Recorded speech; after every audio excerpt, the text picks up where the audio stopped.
I have a grandma, my paternal grandma. She's from Mexico. And she was coming up to the United States, and this was her first visit. She happened to come up during the wintertime, and she's from Mexico City. And although I know she saw snow for the first time in 100 years in Mexico, because I was there, 49 people died. And it was like only like that much snow, and people were pulling over to the side of the roads, making little snowmen on their cars and throwing around snowballs. It was so ridiculous. But it was such a rare event, and I know she finally saw snow. But she came up to the United States during the summertime and had told my father, you know, this is where sinners go. This is your hell on earth.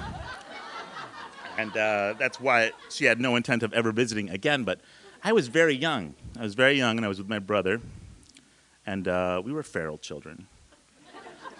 We, in the summertime, as youth, and keep in mind, I was like 4, 5 years old. My brother was 4. I was probably 5. Could have been 5, 6. Don't remember, because I wasn't paying attention. But we ran around naked. And my grandma didn't want to discipline us, as she probably would have, because I went to live with her later on, and there would have just been beatings until you complied. But she didn't do that then. She was very calm and cool and collected with us. And she said to us one day as we were running around as feral children, she's like, come here, both of you, come here. And she's like, you'll never guess what I found downstairs in the dryer. And she's like, well, what did you find, Grandma? A testicle.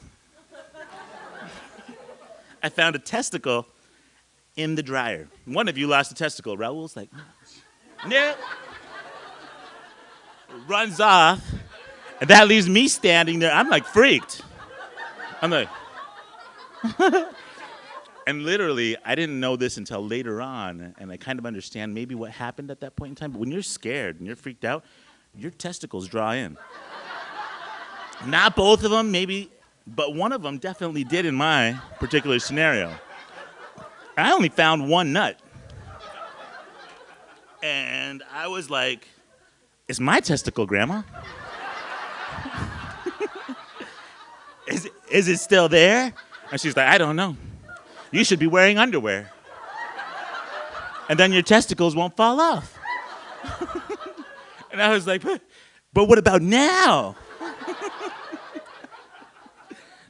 I went downstairs, like my brother came with me, and we go into the dryer. Now, there's some cultural things here that I gotta tell you. You all have a tooth fairy, and that's why I chose to call it the testicle fairy, even though I didn't write it down anywhere. But in Mexico, a mouse, a rat, comes and gets your tooth.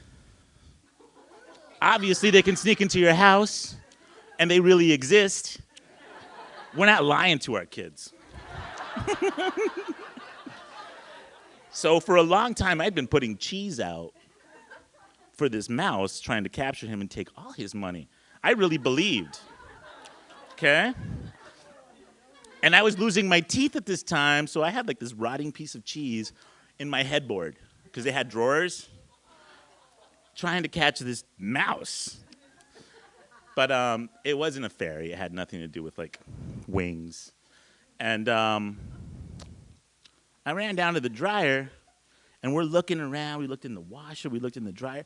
And you, like, spin it, you know? You can spin the dryer. And there was a penny that clinked around. I'm like, that penny? The testicle fairy came, took my testicle already, and left a penny. See, there's no calcium in testicles. I wasn't thinking this, but as I think back about, like, just having a penny in place of my testicle, I was disappointed. Because you only got 2 nuts. You got like 26 teeth. And anyways, I ran upstairs and I tried to like negotiate with my grandma. Like, are you the middleman here? I got a penny. I need a nut. And she's like, mijo, you got to put on your underwear.